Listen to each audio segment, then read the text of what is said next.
Mình rất hối hận khi mua chiếc loa này, mà hối hận vì không mua sớm hơn. Có ai giống mình không?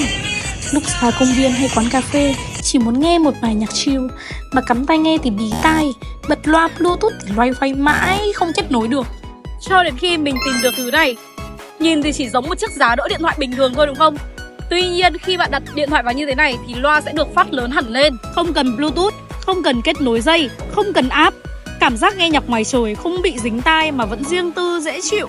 Phê thật sự luôn. Mà không chỉ là loa đâu nhá, còn làm được đèn ngủ, có cả khe cắm thẻ nhớ. Lúc đi picnic mang theo đúng tiện. Sản phẩm này ở Việt Nam vẫn còn mới lắm. Ai nhìn thấy cũng hỏi Cái gì đấy? Sản phẩm này mình đã mua ở gian hàng chính hãng của nhà IBL.